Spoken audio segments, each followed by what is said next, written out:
गोविंदम परमानंदम सद्गुरुं प्रणतोस्म्यहम्।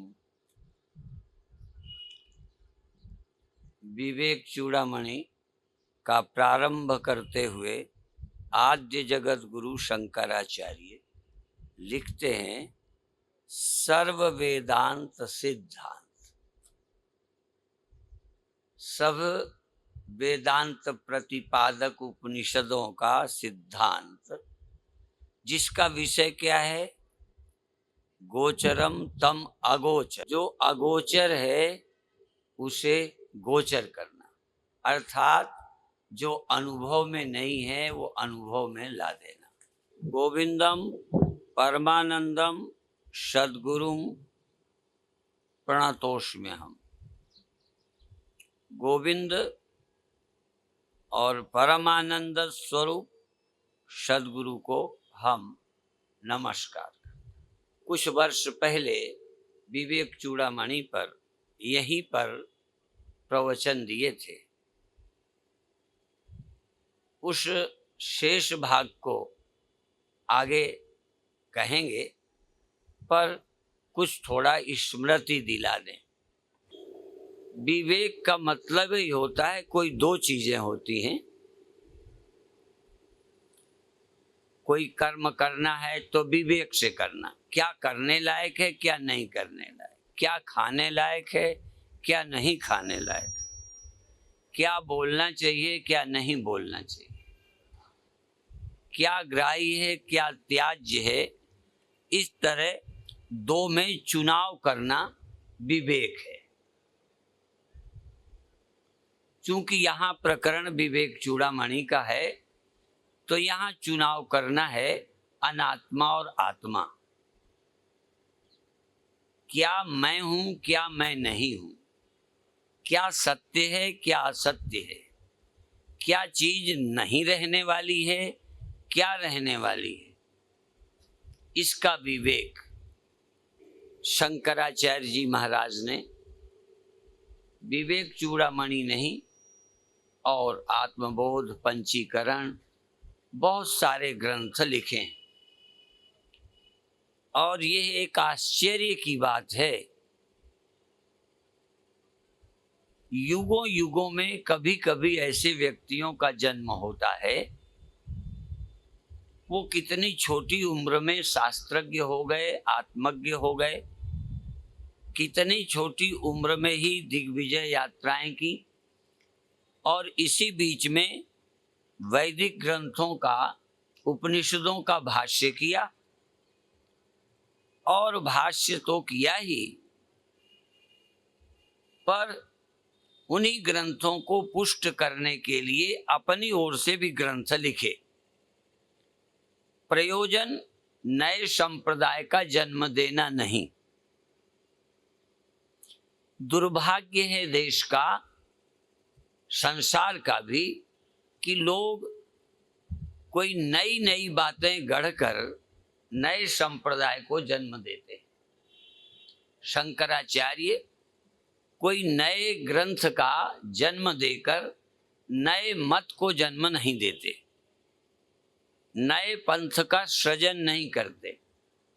श्रुति शास्त्र वेद पर पूर्ण श्रद्धा रखते हुए जो उपनिषदों ने, श्रुतियों ने कहा है, उस सिद्धांत को और स्पष्ट करने के लिए ग्रंथ लिखे। अपना मत नहीं, अपना पंथ नहीं, जो श्रुति ने कहा है उसको पुष्ट करने के लिए उन्होंने लिखा है। और सबसे महत्व की बात है कि जिस परमात्मा को बहुत लोग अस्वीकार करते हैं, यहां तक अपने ही ग्रंथों में सांख्य दर्शन परमात्मा को अस्वीकार करता है। लगभग मिलता जुलता जैन धर्म भी परमात्मा को अस्वीकार करता है। बुद्ध की भाषा में भी जैसे आत्मा परमात्मा दोनों अस्वीकार हैं। शंकराचार्य का ऐसे समय पर जन्म हुआ कि वो आत्मा परमात्मा दोनों को स्वीकार करते हुए एक को ही स्वीकार करते हैं। भेद भ्रांति को भी हटाते हैं और परमात्मा की सिद्धि में कोई आंच नहीं आने देते। बहुत बार लोगों की भाषा में आत्मा स्वीकृत होती है, परमात्मा अस्वीकृत हो जाता है। कई लोगों की भाषा में परमात्मा स्वीकृत हो जाता है, पर आत्मा परमात्मा से भिन्न कोई संसारी हो जाता है। शंकराचार्य ने प्रयत्न किया कि उस उपनिषद सत्य को अपने युक्ति तर्कों उदाहरणों से और अपने ग्रंथों द्वारा उसी बात को पुष्ट करें जो उपनिषदों में पहले से कही गई है। एक अक्षर भी शंकराचार्य एक तिल मात्र भी उपनिषद के विपरीत, श्रुति के विपरीत नहीं कह रहे, बल्कि श्रुति के एक एक अक्षर को सिद्ध करने की कोशिश की और सिद्ध किया। तो शंकराचार्य जी का यह ग्रंथ मुमुक्षुओं के लिए सर्वश्रेष्ठ है। ध्यान रखें, मुमुक्षुओं के लिए, जो मुक्त होना चाहते हैं उनके लिए सर्वश्रेष्ठ है। यद्यपि इनका हर ग्रंथ अपने आप में बड़ा अद्वितीय है। एक समय मैंने आत्मबोध पर बोला, अब यह दोबारा विवेक चूड़ामणि के शेष भाग पर चर्चा कर रहा हूं। आज का प्रारंभ, एक शिष्य प्रश्न करता है, कृपया श्रूयताम स्वामिन् प्रश्नोयम क्रियते मया। प्रश्न शुरू हुआ है, कृपया स्वामिन् मैं कुछ कहता हूं सुने। गुरु से सुनने को कहते। यदि गुरु ही नहीं सुनेगा तो शिष्य को कैसे समझाया जाए। कभी कभी मैं अपने साथ वालों को भी बोलता रहता हूं कि पहले सुनो तो वो क्या कहता है। कई बार कहने वाला शुरू ही करता है, उत्तर देने वाले दे चलते। घरों पर, व्यवहार पर प्रश्न करने वाले को बहुत ध्यान से सुनना चाहिए। घर की बातों में भी कहने वाले को ज्यादा सुनो तब बोलो। 90% घर में लोग सुनते ही नहीं है ठीक से और समझाना शुरू कर देते। श्रोता की मनोदशा, जो कोई कहता है उसके मन की गहराई क्या है, वो क्या कहना चाहता है, उसको सुनो तब उसको उत्तर दो। व्यवहार में भी परमार्थ की छोड़ो। तो यहाँ साधक शिष्य कहता है, कृपा करके स्वामिन् श्रूयताम प्रश्नो अयम क्रियते मया। मैं आपसे एक प्रश्न करता हूं, एक बात पूछता हूं। तदुत्तरम अहम श्रुत्वा कृतार्थः स्याम भवन मुखात्। उसका उत्तर सुनकर, जो मैं पूछता हूं उसका उत्तर सुनकर कृतार्थः स्याम मैं धन्य हो जाऊंगा। क्योंकि यदि गहरा प्रश्न हो, उसका उत्तर मिल जाए तो आदमी धन्य हो जाता है। तुम बीमार हो, उसकी दवा मिल जाए, तुम किसी समस्या में उलझे, उसकी सलाह मिल जाए तो आदमी धन्य हो जाता है। ये नहीं कहता सुनाओ आगे जैसा होगा देखूंगा, वो कहते मैं धन्य हो जाऊं। यदि ये बात आपने मुझे क्लियर कर दी तो मैं धन्य हो जाऊंगा। ये मेरा प्रश्न पीड़ा है, ये प्रश्न मेरी समस्या है। कभी आदमी जब अपने दुख लेकर आता है तो कोई प्रश्न की तरह नहीं होता। प्रश्न क्या है? को नाम बंधा कथमेश आगतः कथम प्रतिष्ठास्य कथम विमोक्ष। को शावनात्मा परमः का आत्मा तयोर विवेकः कथमेतत् अच्युताम। वंद क्या है? ये कैसे हुआ? बंधन क्या है, क्या आप समझते हैं? आप पेट के दर्द को जानते हैं, पर दर्द क्यों हुआ नहीं जानते। दाढ़ दर्द क्यों हुआ नहीं जानते। सिर दर्द क्यों हुआ नहीं जानते। आप दुखी हैं, क्यों दुखी हैं नहीं जानते।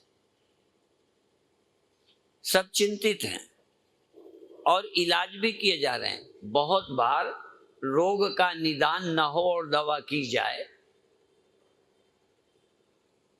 अच्छा नहीं। कभी कभी मैंने ऐसे पेशेंट देखे जिनका 3-3 महीने से इलाज हो रहा है, रोग पकड़ में ही नहीं आए। रोग क्या है ये नहीं पता। लगभग हमारे साथ यही हो रहा है। जीवन और युग बीते, हमारा ही इलाज हो रहा है, पर हमारा दुख क्या है। कई लोग कहते हैं हमें स्वामी जी दुख क्यों होता है, क्रोध क्यों होता है। मैंने कहा तुम्हें होता है, तुम्हें पता नहीं। लोग पूछते हैं क्रोध क्यों होता है, हम दुखी क्यों हैं, हमें ईर्ष्या क्यों होती है। बंधन क्या है, ये कैसे हुआ है, इसकी स्थिति कैसे है और इससे मोक्ष कैसे मिल सकता है। कैसे हुआ है, इसकी स्थिति कैसे है, क्यों टिका है, इससे मुक्त होने का छुटकारा कैसे हो सकता है। अनात्मा क्या है, परमात्मा किसे कहते हैं। हम जिंदगी हो गई भगवान को, परमात्मा को मानते। आप पूछते नहीं, मानते हो परमात्मा को। सारा देश परमात्मा को मानता है, पर ये विचित्र चेला आया है, पूछता है परमात्मा क्या है। मानू न मानू ये तो बात का प्रश्न है। कैसा है, पूजूं नहीं पूजूं, क्या जरूरी है, पर पूछता है परमात्मा क्या है, अनात्मा क्या है और उनका विवेक कैसे होता है। कृपया ये सब कहिए। अब इसमें से आप पहले यहां आए हो, आपका भी ये प्रश्न है या नहीं, क्योंकि आपको सुनना है।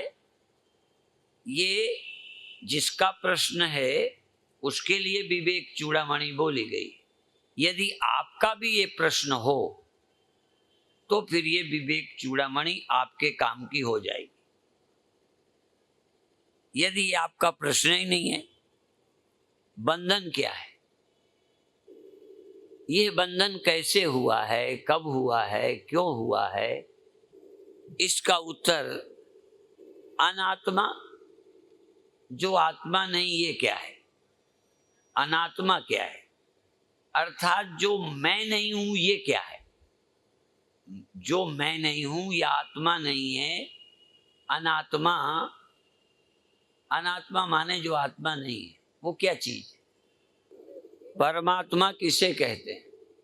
अभी एक गीत सुन रहे थे, दुनिया ने चढ़ाए फूल तुम्हें, लोगों ने फूल चढ़ाए छुट्टी पाई, मैं स्वयं को अपने को चढ़ाने आया।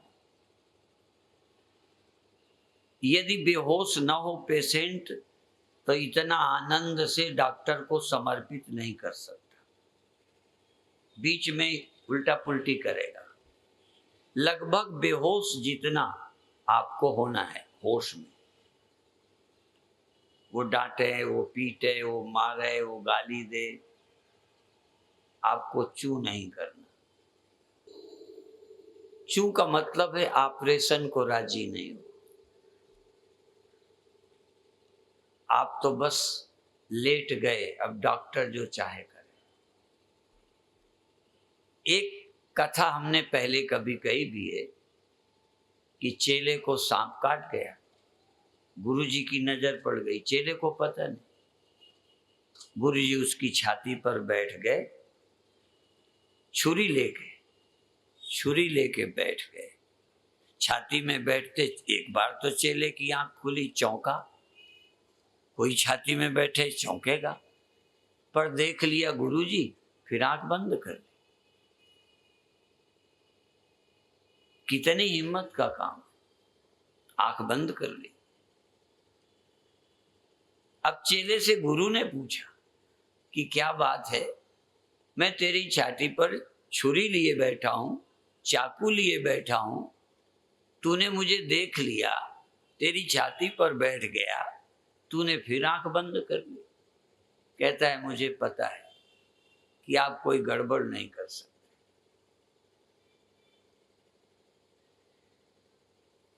साध्वी ऋतंभरा भी 2 दिन पहले किसी प्रवचन में कह रही थी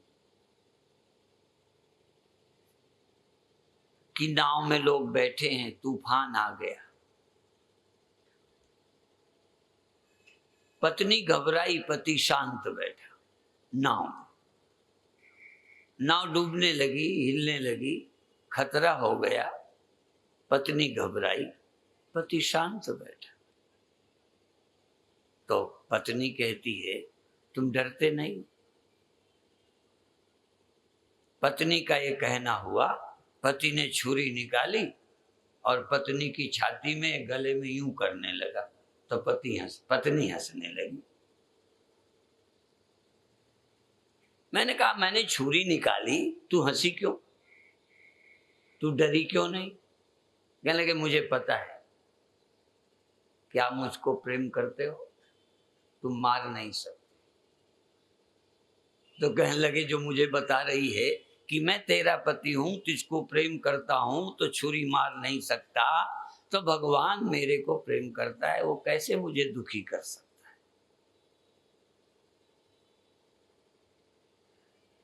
वो नाव डुबाता है, तूफान आ रहा है, वो कुछ कर रहा होगा। तो शिष्य कहता है कि आप मेरी छाती पर बैठे हो, छुरी आपके हाथ में है, दुश्मन के हाथ में नहीं। ये छुरी कोई अच्छे काम के लिए होगी। अब इसके बाद शिष्य फिर पूछता है कि अब बताओ आप क्यों लिए हो? पहले नहीं पूछा। उनका तेरे को सांप काट गया है, यदि तेरी उंगली नहीं काटूंगा तो तू मर जाएगा, इसलिए तेरी उंगली काटनी पड़ेगी। अब उंगली का काटना शिष्य के भले के लिए है। तो बहुत चीजें शिष्य के मन की ना भी होंगी, गुरु को कहनी पड़ेगी, करनी पड़ेगी। इतना समर्पण शिष्य का होना चाहिए। भले बाद में डॉक्टर बेहोश करता हो, पर बेहोश करने के पहले बेहोशी के लिए भी तैयार होकर डॉक्टर के कमरे में लेटा तो राजी से है, बेहोश होने के लिए, ऑपरेशन के लिए तैयार होके तो आया है। कोई धोखे में ऑपरेशन नहीं किया जा रहा। कई बार लिखाते भी हैं कि कोई गड़बड़ हो जाए तो हमारी जिम्मेदारी, लिख के देते। इतना विश्वास डॉक्टर का, उससे कहीं ज्यादा विश्वास गुरु का, जो कल्याण चाहते हैं। और आत्मा और परमात्मा, अनात्मा और परमात्मा। अनात्मा क्या है, परमात्मा क्या है? जो परमात्मा नहीं वो क्या है, जो परमात्मा है वो क्या है? इसका विवेक, इसको ठीक से हमें अलग अलग समझाओ, क्या परमात्मा नहीं है, क्या परमात्मा। इसका नाम विवेक चूड़ामणि। गुरुदेव प्रसन्न होके कहते हैं धन्योषि कृतकृत्योषि, तू धन्य है, तू कृतकृत्य है। तूने जो पूछा है इसी से लगता है। तू धन धन्य है, तू कृतकृत्य है, पावितम ते कुलम त्वया। तूने अपने कुल को पवित्र कर दिया। अभी तैयारी की है, जैसे तीर्थ यात्रा को जाने लगे तो परिवार के लोग खुश होते हैं। पितरों के लिए जब लोग गंगा सागर जाते हैं तो जो कर्ज होता है पितरों का, वो गंगा सागर जाने वाला, गया जाने वाला ढोल बजा के जाता है कि हमारे वंश का कोई कर्ज हो तो बताओ। कहते तुमने अपने कुल को धन्य कर दिया, पवित्र कर दिया। क्यों? क्योंकि तू अविद्या रूपी बंधन से छूटकर ब्रह्म भाव को प्राप्त होना चाहता है। बस इतना इरादा सच्चा है। अब देखो यहां पकड़ना बात, तेरा इरादा नेक होना चाहिए।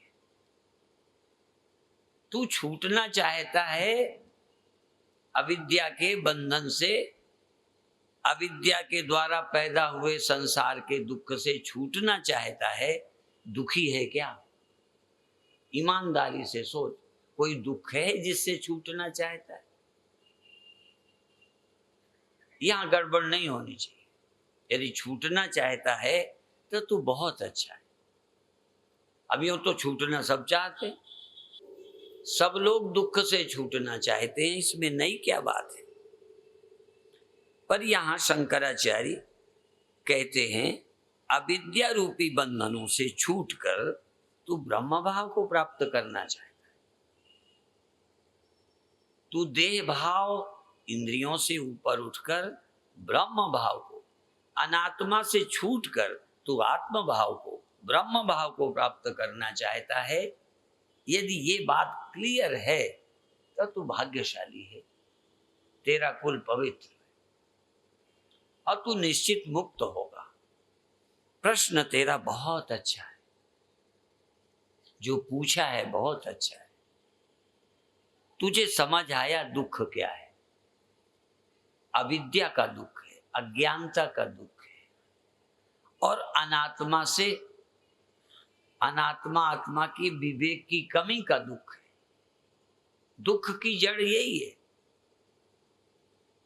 अनात्मा में आत्म बुद्धि, असुचि में सुचि बुद्धि, दुख में सुख बुद्धि। असुचि में सुचि बुद्धि, जो शुचि नहीं है, पवित्र नहीं है, उसमें पवित्रता मालूम नहीं पड़ती, घृणा नहीं होती। वासना, अज्ञानता आदमी को अंधा कर देती है। जो तुम किसी वासना में फंसकर क्रोधातुर, एक शब्द आता है क्रोधातुर, कामातुर, क्रोध जब तेज हो जाए, इसी तरह से मुक्तातुर भी होता है, संन्यासातुर। एक संन्यास का नाम है आतुर संन्यास। आतुर तत्काल दे दो। एक है कि अजमा के संन्यास दो, टाइम लगाओ, परीक्षा करो। एक आतुर संन्यास, जिस समय प्रबल इच्छा हो उसी समय संन्यास दे दो, आतुर संन्यास। जैसे क्रोध में आतुर, क्रोध आतुर हो तो बच्चे को मार देता है, पटक देता है, बच्चे मर जाते हैं, ऐसा हमने देखा। जिस बच्चे के लिए इतना प्यार करता है, क्रोध आतुर हो, क्रोध सीमा के बाहर हो जाए तो पागल हो जाता है। क्रोध पागल बनाता है, काम पागल बनाता है। इसलिए शंकराचार्य कहते हैं कि यदि तू परमात्मा पाने को भी आतुर है, तेज इच्छा है, प्रबल इच्छा है, ये बहुत भाग्यशाली में होती है। मीठी मीठी इच्छा, मिल जाए मिल जाए, नहीं मिल जाए नहीं मिल जाए। चाहते हम सब हैं भगवान मिल जाए, मुक्ति मिल जाए, पर नहीं मिल जाए तो चलेगा। कामातुर का मतलब उसके बिना काम नहीं चलेगा। क्रोधातुर का मतलब बिना मारे बिना लड़े अब रह नहीं सकता, नियंत्रण के बाहर है, काबू में नहीं है। मोक्ष की इच्छा भी जब प्रबल होती है तो आदमी अपने वश में नहीं होता। स्वामी राम अपनी पत्नी को, बच्चों को छोड़कर निकल गए। भगवान बुद्ध सोती पत्नी को छोड़कर चले गए। कई लोग धमकी देते हैं हम चले जाएंगे, वो इसलिए कि ये ठिकाने आ जाए प्रेम करने लग जाए, मेरे कहे पे चलने लग जाए, जाना आना नहीं, धमकी देते। जिन्हें नहीं छोड़ना होता धमकी देते, जिन्हें छोड़ना होता है वो बुद्ध की तरह चुपचाप चले जाते। सोती पत्नी को बच्चों को छोड़कर चले गए। ये वैराग्य है, ये आतुर है, मोक्ष के लिए परम इच्छा है। अब बर्दाश्त नहीं होगी। जो इच्छा बहुत होती है वो फिर बर्दाश्त नहीं होती, उसे पूरी ही करना पड़ता है। यदि आप मुमुक्षु हैं, बंधन से छूटना चाहते हैं, तो आप विवेक चूड़ामणि के सुनने के पात्र हैं, अधिकारी हैं।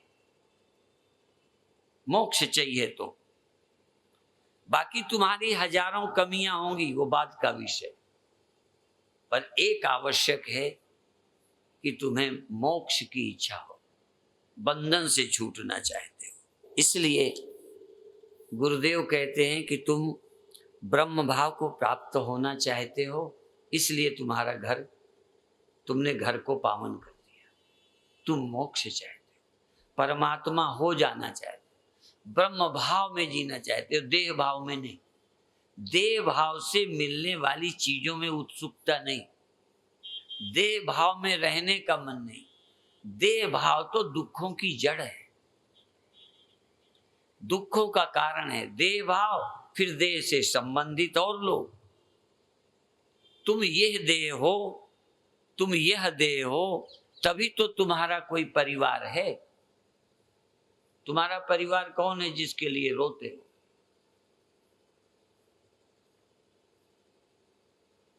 दुख किसका है?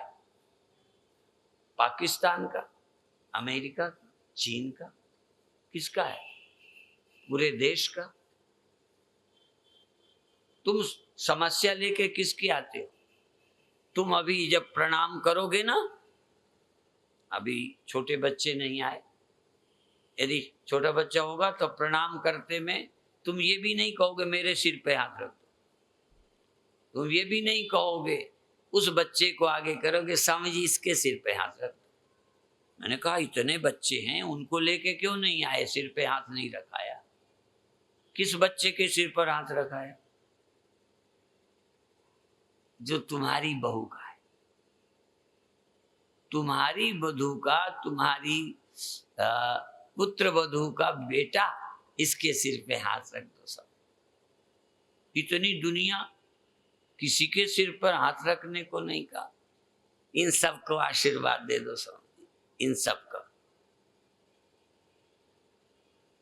क्यों? क्योंकि हमारे दुख का कारण और कोई नहीं है, मेरा देह, मेरा परिवार, मैं देह हूं। अभी मालूम ही नहीं दुख क्यों होता है, दुख क्यों होता है ये हमें नहीं मालूम।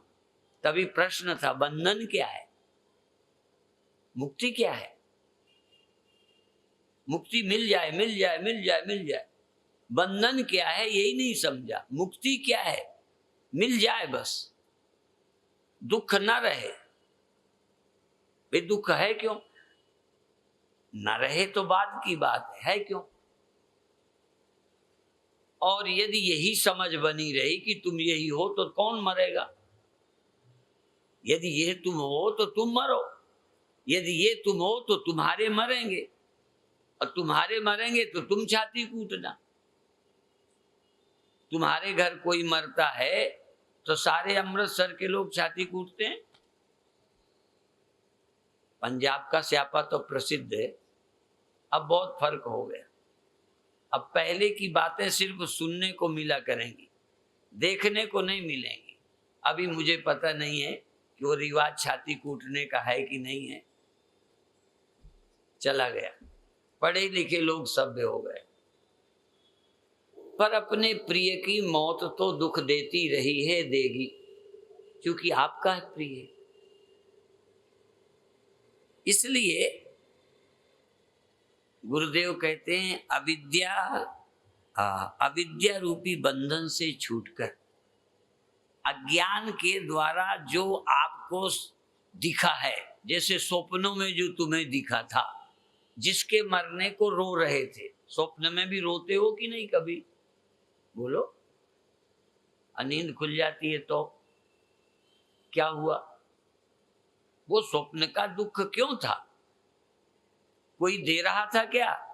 तुम्हारा ही अज्ञान स्वप्नों में खड़ा करके दुख दे रहा।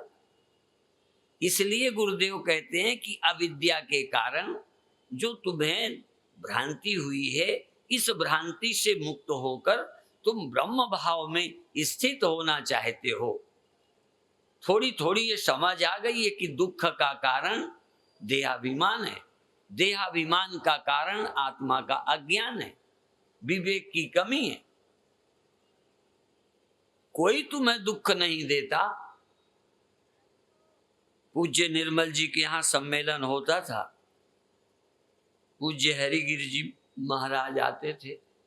उस समय एक बात हमने सुनी थी कि खंजर की क्या मजा कि जख्म कर सके, तेरा ही ये ख्याल है कि घायल हुआ है तू, तेरा ख्याल है। और कहते थे जो देह को, शरीर को घायल करे वो घाय की ओछी है, काट दे हंकार को शमशीर उसे कहे। तो हंकार को काट दे, वो शमशीर है। जो बुखार ठीक कर दे, जुकाम ठीक कर दे, वो दवा अच्छी नहीं। हाँ, जो अज्ञान को दूर कर दे, अहंकार को खत्म कर दे, क्योंकि रोग की तो जड़ है। हाँ, मैं दीर्घ रोग है, ये मैं हूं तो लंबी बीमारी है। और इस मैं की तीन हालतें, जगता है, सपने में रहता है, नींद में चला जाता, मैं जागा हूं, मैं स्वप्न में था, मैं सोया। मैं तीन अवस्थाओं में रहता है। एक अवस्था में दुख नहीं रहता। जागृत और स्वप्न में अहंकार दुखी होता है। गहरी नींद में अहंकार दुखी नहीं होता, क्योंकि अहंकार अहंकार की तरह रहता ही नहीं, बीज रूप में रहता है। जब अहंकार बीज में चला जाता है, बीज में जब वृक्ष चला जाता है तो नजर नहीं आता। नींद में जब आपकी मैं खो जाती है, खत्म नहीं होती, ध्यान रखना। बीज में जब वृक्ष दिखाई नहीं देता तो ये मत कहना वृक्ष नहीं है। ज्ञानी लोग कहेंगे वृक्ष इसमें छिपा है। रोग की जड़ अभी विद्यमान है, रोग तो नहीं है, रोग की जड़ है। वृक्ष तो नहीं, वृक्ष की का बीज है वहां। तो गहरी निद्रा में तुम्हारा मैं विलय हो जाता है, बाधित नहीं होता, झूठा नहीं होता, पर सो जाता है। इसलिए न दिखेगा बांस, न दिखेगी बांसुरी। असल में मैं ही जितनी देर खोया रहता है, दुख क्या रहेगा? एक भी दुख बताओ तो दुख का कारण कौन है? अहंकार। और अपन उसको बकरे की तरह पाल रहे हैं। हम दुख को पालते हैं, दुख की जड़ है हमारे पास। इसलिए लोग समझते नहीं, दुखी ना हो, दुख ना हो, क्यों होता है? बस यही जड़ है। इसलिए प्रश्न से गुरुदेव बहुत खुश हैं। बहुत कम लोग हैं जो सचमुच पूछ पाते हैं, क्योंकि पूछने के लिए थोड़ी तो समझ हो, या फिर इतना भोलापन हो कि सहज जो कुछ आया कह दे। बहुत अच्छा है। अब गुरुदेव शुरू करते हैं। ऋण मोचन करता रहा। अब आप दुखी हो, गीता का एक वचन याद करो, मुक्ति कौन चाहता है? जो दुख को ठीक से समझता है। और दुख क्यों है थोड़ा समझता है तो दुख का सही उपाय करता है, सही उपाय करता है। भगवान श्री कृष्ण ने कहा, जन्म मृत्यु जरा व्याधि दुख दोषानुदर्शनम। जन्म को ख्याल करो, मृत्यु को ख्याल करो, बुढ़ापे का ख्याल करो, रोग का ख्याल करो, संबंधों में आए दुख सुख की याद करो तो शायद मुक्ति की इच्छा हो जाए। ये थोड़ी देर जो सुख देख लेते हो, दुख नहीं देखते, इसलिए मुक्ति की इच्छा नहीं होती। आगे बहुत शंकराचार्य कुछ छोड़ेंगे नहीं। मुझसे छूट सकता है, मुझे कहने में इतनी सामर्थ्य नहीं है, पर इतना मुझे गर्व के साथ कह सकता हूं कि शंकराचार्य जी से कोई विषय छूटा नहीं है। सब कहा है, हमसे छूट सकता है। इसीलिए आगे एक जगह कहेंगे, वैराग्य के लिए भी कहेंगे, क्षणिक वैराग्य नहीं। क्षण भर को तो सबको वैराग्य होता है। पति ने बुरा भला कहा, वैराग्य हो गया। कोई ने हमें धोखा दिया, वैराग्य हो गया। घर में लड़ाई हुई, साधु बनने का मन हो गया। एक दिन के बाद क्रोध ठंडा हो गया, खत्म। एक दिन फैसला करता है मन, इनसे नहीं बात करती। फिर थोड़ी देर बाद मन बात करता है। एक बार मन करता है मुक्त हो जाएं, दूसरी क्षण मन तैयार हो जाता है संसार के लिए। इसको क्षणिक वैराग्य बोलते हैं। शंकराचार्य कहेंगे मोक्ष के लिए वैराग्य शर्त है। आगे कहेंगे। इसलिए मैं बता दूं कि यदि आपके पास विवेक है, आपके पास वैराग्य है, आपके पास सत संपत्ति है और मोक्ष की इच्छा है, बस 4 चीजें, बस और कुछ चाहिए नहीं, यही सब कुछ है। विवेक हो, वैराग्य हो, अनित्य चीजों से वैराग्य। जो चीजें नहीं रहनी उनको क्या पकड़ना, उनमें क्या आसक्त होना। कई बार संसारी लोग भी एक गीत गाते हैं,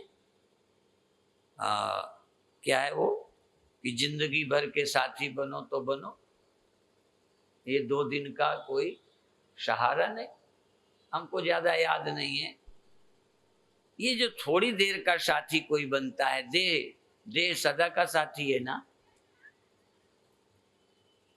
सदा का साथी तुम्हें कोई मिला है? गाना तो लोग गा लेते हैं, क्योंकि लोगों की जिंदगी इतनी ही है, शरीर, इसलिए इसी को वो जीवन साथी बोल देते हैं। जीवन साथी तो परमात्मा के सिवा कोई है ही नहीं। समझते नहीं हो, जीवन साथी परमात्मा है। पर जीवन साथी से परिचय नहीं है। जो क्षण भर के दोस्त हैं उन्हीं से परिचय है। जो अभी हैं, 4 दिन अच्छे लगेंगे। कोई जीवन भर अच्छा नहीं लगता। थोड़े दिन में पत्नी दुख देती है, पति दुख देता है, बेटा दुख देता है। ईमानदारी से छोड़ तो नहीं सकते तुम पति को, पत्नी को, बेटे को, बाप को नहीं छोड़ सकते, ये मुझे पता है। पर ये बता दो, छोड़ने का मन कभी कभी होता है कि नहीं? हमें तो आश्रम छोड़ने का मन होता है, ये सब प्रपंच छोड़ देने का मन होता है। आप छोड़ने के नाम से चैन मालूम पड़ती है, अभी तुम्हें पकड़ने के नाम से चैन मालूम पड़ती है। छोड़ने का ख्याल करते ही शांति मिल जाती है। पाने के इरादे में बेचैनी है, दुख है। अंदर से छोड़ने का मन बन जाए, एकदम चैन मिल जाए, एकदम चैन मिले। जब हमें संसार की कोई बातें परेशान करती हैं, संस्थाएं, मैं पंजाब में जब आया तो एक बाबा प्रीतम दास बहुत मेरे को प्यार करते, जलंधर के पास रायपुर। वो पंजाबी में बोलते, मुझे आती नहीं है, तुम भाव समझ लेना। वो कहते थे, जहर खाए मर जाए, न साधु डेरा बने। और जिन आश्रमों में अभी नहीं है, कल हो जाने वाला है। ये कलयुग है, कोई आश्रम चैन नहीं देने वाला, कोई समाज चैन देने वाला नहीं है। पर बिना आजमाए कौन माने? गुरु कहें चेले नहीं मानते, जब वो आश्रम बना के फिर पहुंचते फिर समझ आ जाती। कोई कहे चेले ले काहे चक्कर में पड़ते हो, चेले मत बनाओ। चेला बनाने में बड़ा मजा आता है, चेले बढ़ाने में। अब फिर चेले ही नरक दिखा देते हैं गुरु। आपको बिना बेटों के चैन है, और फिर बेटे होने पे चैन है? झूठ नहीं बोलना।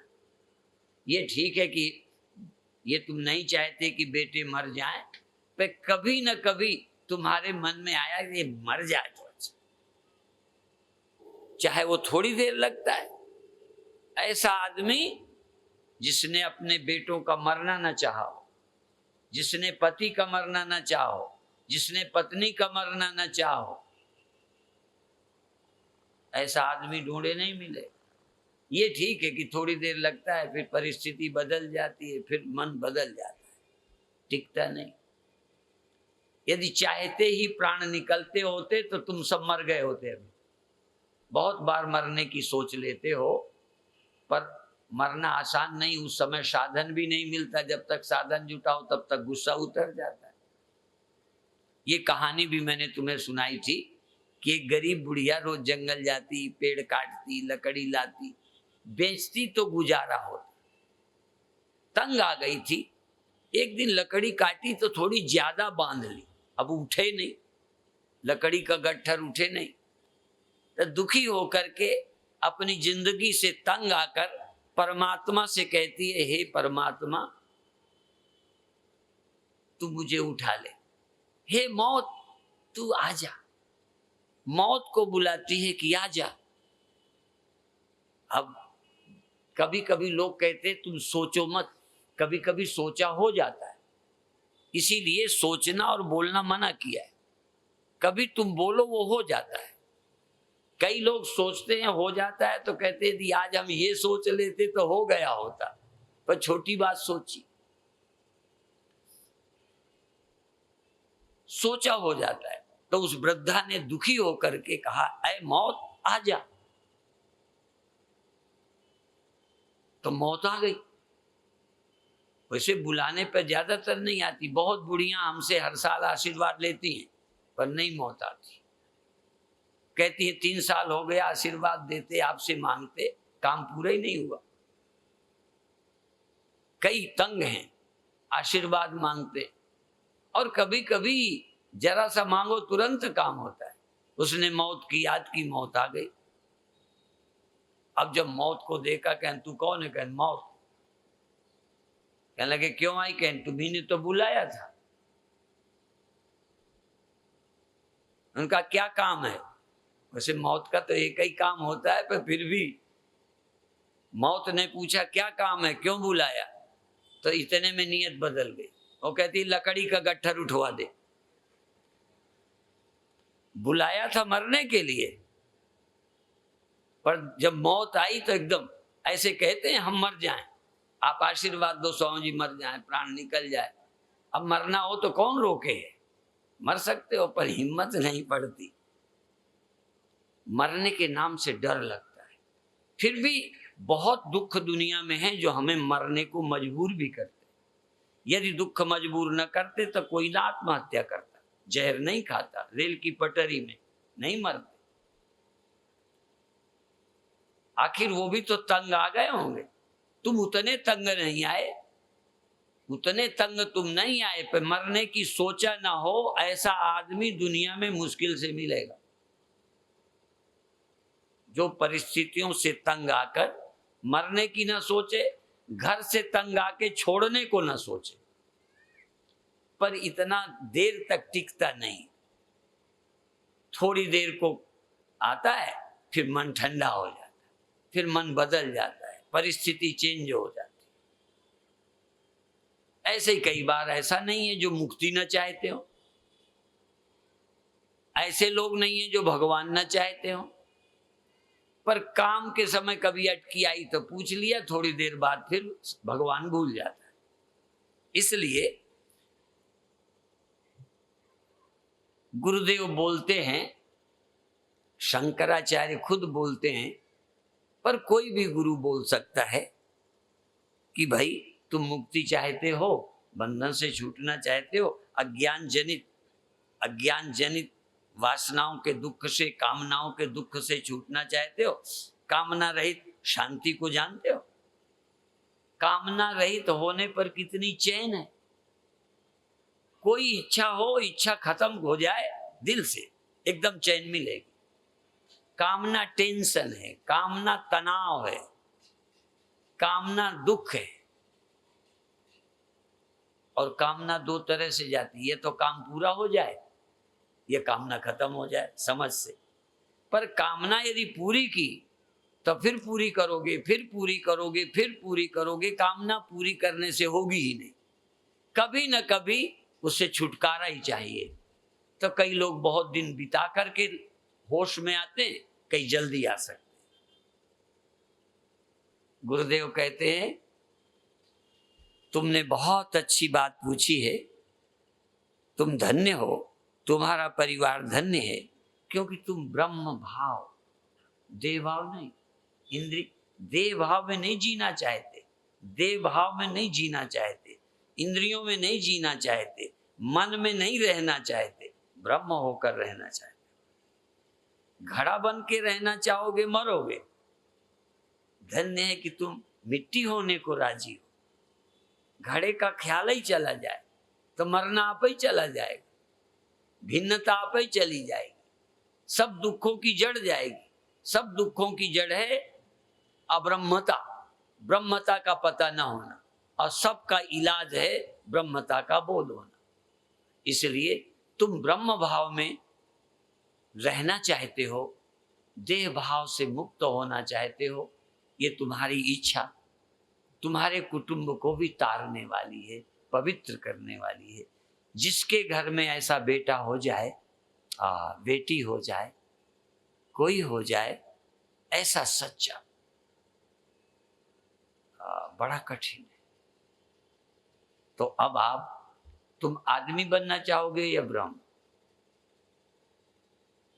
आदमी रहने में दुख है कि नहीं? देखो, देह होने में, देह होने में दुख है नहीं है?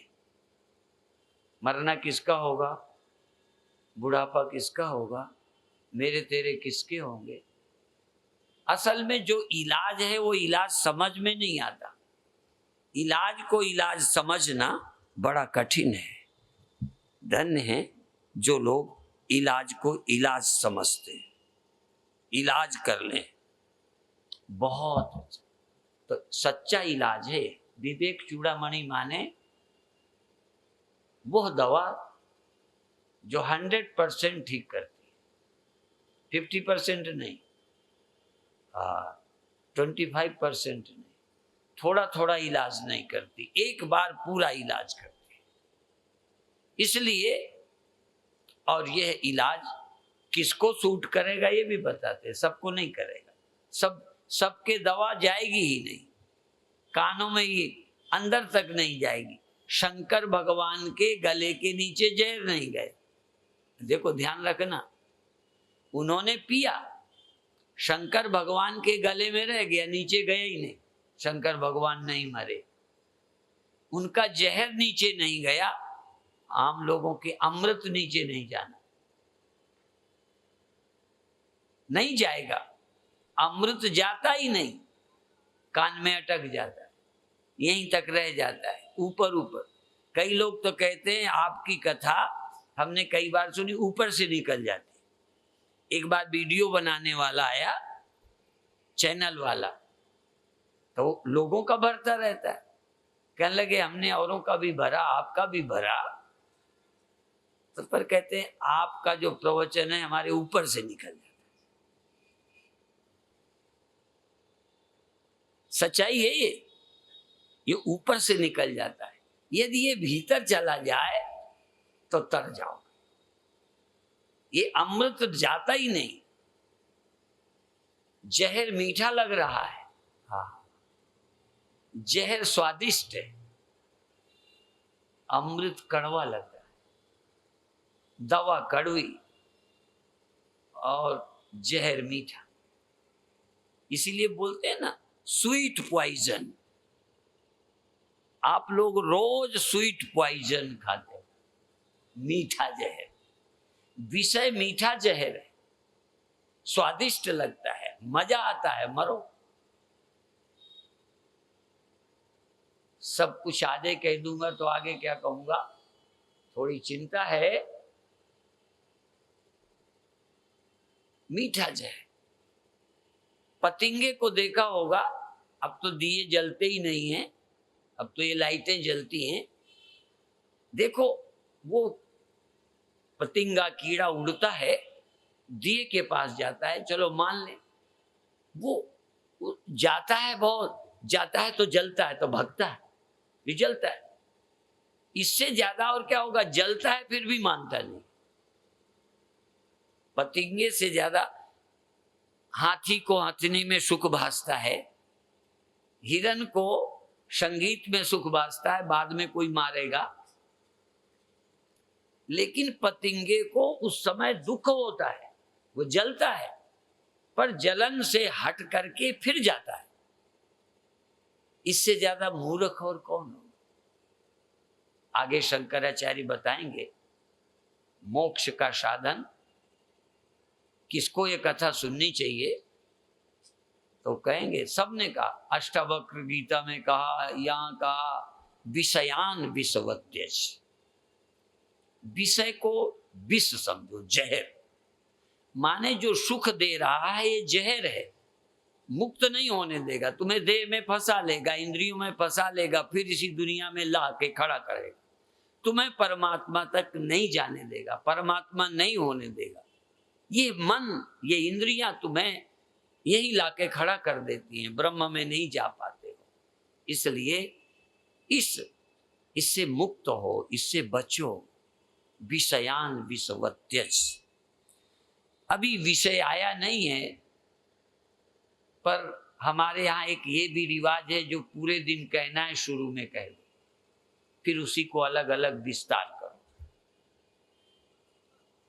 शंकराचार्य कह रहे हैं, पिता के ऋण को चुकाने, बंधन में हो, दुखी हो, छूटना है।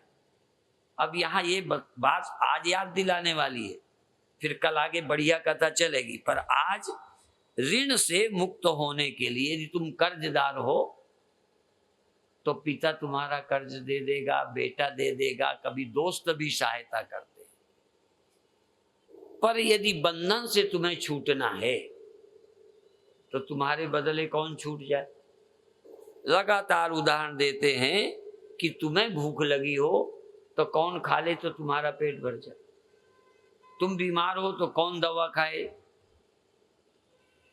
यहां ये कह रहे हैं कि और तुम्हारे कष्टों को तो दूसरा, गरीबी के धन दे दूसरा दे सकता है, लेकिन तुम्हें नींद आई हो तो पड़ोसी के सोने से तुम्हें क्या। दवा तुम्हें खानी होगी, नींद तुम्हें आनी चाहिए, पेट तुम्हारा भरना चाहिए। यदि तुम बंधे हो तो तुम्ही को मुक्ति मिलनी चाहिए। तुम मुक्त हो, उसका अनुभव करो। तो शंकराचार्य यहां कह रहे हैं, तुम्हारे सिर में बोझ रखा हो तो दूसरा उठा लेता है, बहुत बार उठा लेता है। कई बार चेले हमारा बैग ले लेते हैं, हमारा हाथ दुखने लगे। तो तुम्हारे सिर का बोझ कोई दूसरा ले सकता है, पर तुम्हें भूख हो तो तुम्हारी भूख कौन ले लेगा। तुम्हीं को खाना पड़ेगा। तुम्हारा अज्ञान परमात्मा की विस्मृति, परमात्मा की अप्राप्ति तुम्हें, परमात्मा का ज्ञान तुम्हें नहीं है। तुम्हीं को परमात्मा का अपरोक्ष अनुभव चाहिए। किसी और के द्वारा तुम मुक्त नहीं हो सकते।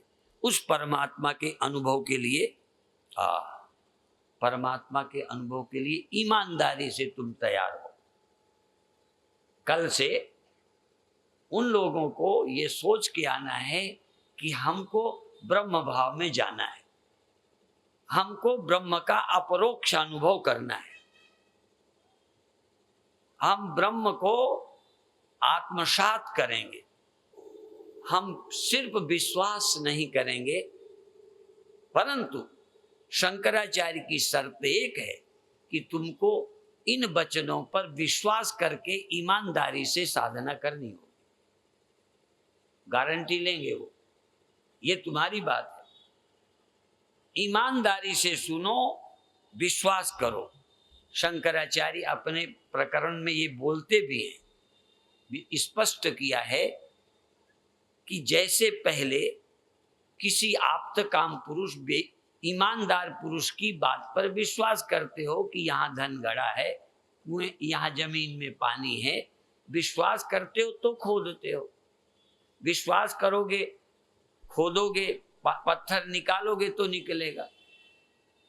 पन्ना की तरफ हीरे निकलते हैं, लोग जमीन खरीदते हैं, खोदाई करते हैं, निकलता है, कई बार नहीं भी निकलता, पर यहाँ 100% निकलेगा। संदेह नहीं है कि निकलेगा कि नहीं, पर निकालने के लिए उतनी मेहनत, कुछ चीजें हटानी पड़ेंगी, खोदनी पड़ेंगी, अंदर जागरूक होना पड़ेगा, मिलेगा। जमीन में कहीं पानी ना भी निकले, जमीन में सब जगह सोना हीरे जवाहरात ना निकले, जरूरी नहीं है कि कोयला तेल जहां खोदो वहीं निकल आए, पर यहां परमात्मा आत्मा अपरोक्ष मिलेगा, पर थोड़ी मेहनत तुम्हें करनी पड़ेगी। और ये विश्वास करोगे तो ही होगा, नहीं करोगे ही नहीं। जो लोग मानते हैं परमात्मा है ही नहीं, वो खोजेंगे ही नहीं। जो मानते हैं वो खोजेंगे, ये ध्यान रखो।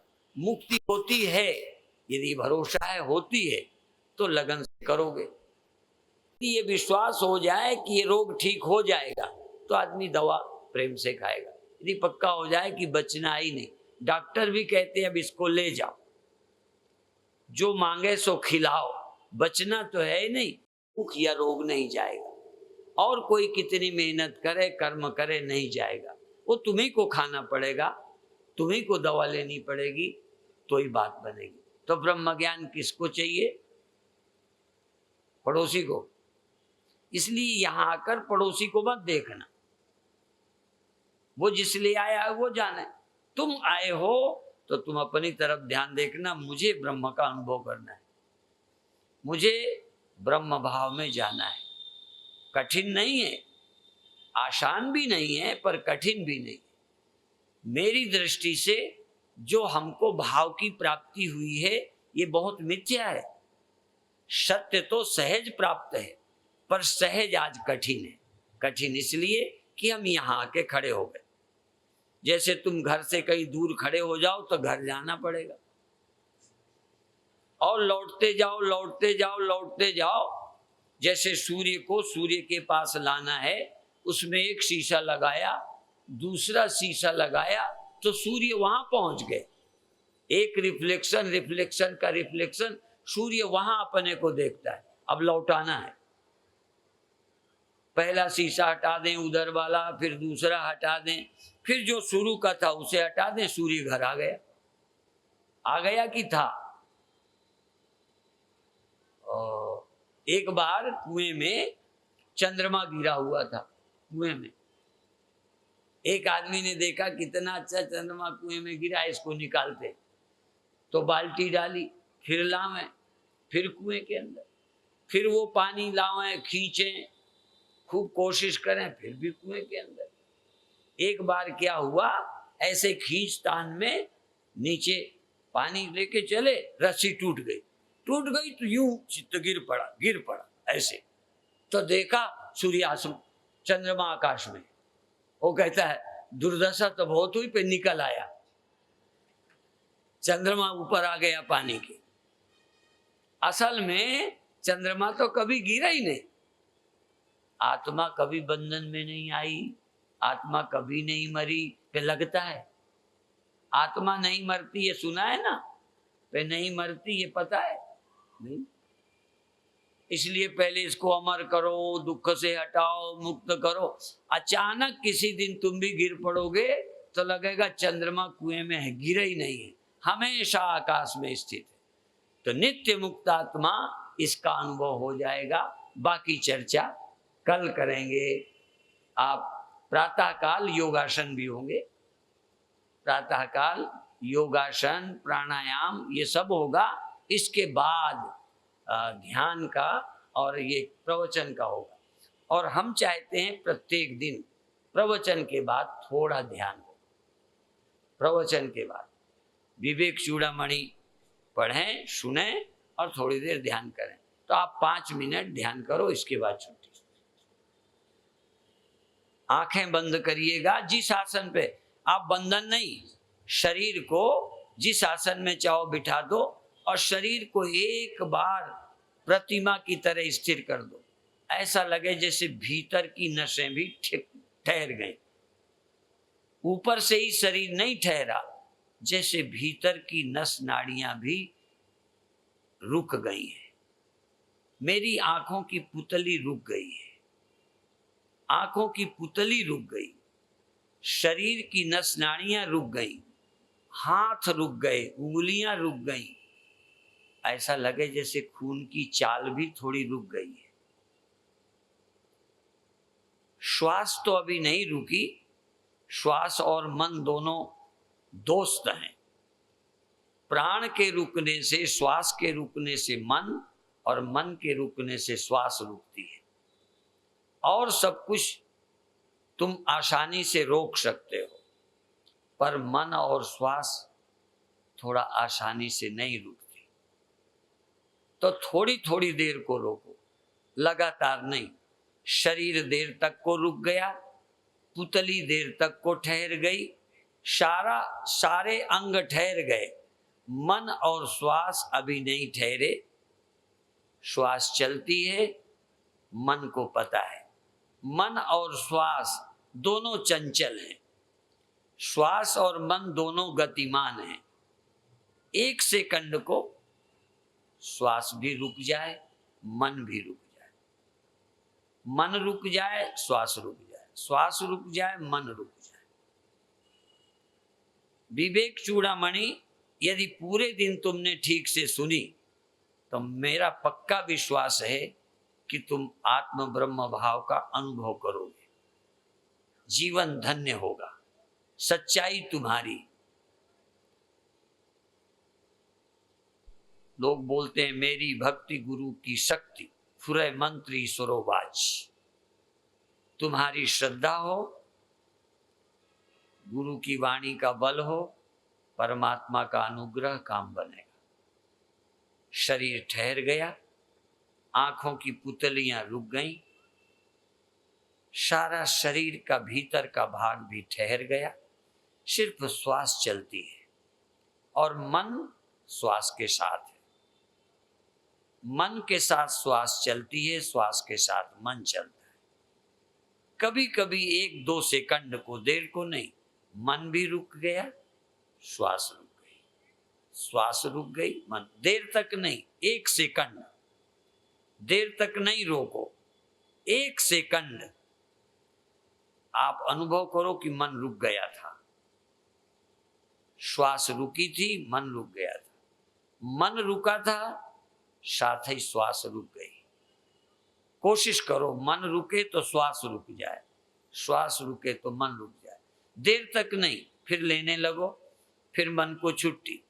थोड़ी देर मन श्वास में आवे जावे, इधर उधर घूम ले, श्वास चलने लगे, श्वास चलने लगे, मन चंचल हो जाए, कोई बात नहीं। 1 सेकंड को एकदम होश में, मन रुक गया, श्वास रुक गई। अब तुम होश में हो, होश में मन का रुकना देखो। सजग रह के मन का ठहरना, श्वास का रुकना जान लो। श्वास का रुकना अनुभव करो, मन का ठहरना अनुभव करो, बस, और कुछ नहीं करो। देर तक नहीं, फिर बार बार श्वास चले, मन चले, फिर श्वास रुक जाए, मन रुक जाए। धीरे धीरे मन रुक जाए, श्वास छोड़ो। मन रुकने से श्वास रुकती है, श्वास रुकने से मन रुकता है। श्वास रोककर मन रोकना योग का मार्ग है। मन रुक जाए तो श्वास का रुकना ये ज्ञान का मार्ग है, ध्यान का मार्ग है, होश का मार्ग है। होश से मन रुक जाए, सजगता से मन ठहर जाए, मन रहे ही नहीं, जैसे मन ही नहीं रहा, मन भी नहीं रहा, श्वास भी नहीं रही। जैसे लहर ना हिले तो लहर नहीं रहती, पानी रह जाता है। हिलने का नाम लहर, इस चंचलता का नाम मन है, हिलने का नाम मन है। मन हिलना बंद, मन ही नहीं है। केवल चेतन तो है, सुरति तो है, साक्षी तो है, मन नहीं है। मन तो ज्योति स्वरूप है, अपना मूल पहचान। मन तो चेतन है। चेतन ही अपनी बेखबरी में, चेतन जब अपनी चेतनता का ध्यान नहीं रखता, या चेतन जब चेतन नहीं रहता, या चेतन को जब अपने चेतन होने का होश नहीं रहता, तब चेतन ही मन बन जाता है। और जब मन होश में आता है तो मन चेतन बन जाता है। मन चेतन में लीन कर सब जग कल्पित जान, मन चेतन में लीन कर सब जग स्वप्ना जान, सब जग कल्पित जान। चेतन सत्य है, न मन सत्य है, न जगत सत्य है, सब खो गए। एक सेकंड को सारी दुनिया, सब प्रपंच निज उदर मेली, सोवे निद्रा तज योगी, योगी बिना नींद के सो गया। नींद नहीं है, सोया नहीं है, फिर भी सोया जैसा, क्योंकि सोने में कल्पना नहीं होती, मन नहीं होता, दुख नहीं होता। गया दुख, गया मन, गए विकार, क्रोध, ईर्षा, सब गए। मन अमन हो गया, अमन ज्योत, अमन नगर, अमन सिंह। अमन हो जाओ, बिना मन के हो जाओ, बिना लहर का जल, बिना बुलबुले का पानी, बिना गहने का सोना। सोना बिना गहने का हो सकता है, गहना बिना सोने का नहीं। चेतन तो मन सहित हो सकता है, पर मन चेतन तो मन सहित है, पर एक समय होगा कि चेतन मन रहित है। मन सहित चेतन, मन रहित चेतन। मन की चेतन की दो अवस्थाएं, विचार और मन सहित आत्मा, विचार और मन रहित आत्मा। मन सहित आत्मा ही दुख है, चिंता है, समस्या है। मन रहित आत्मा ही मुक्ति है, शांति है, समाधि है। और ये मन क्यों बनता है, क्यों नचाता है, क्या है, ये अगले विषय में आएगा। अभी यही समाप्त करते हैं। ओम शांति शांति शांति।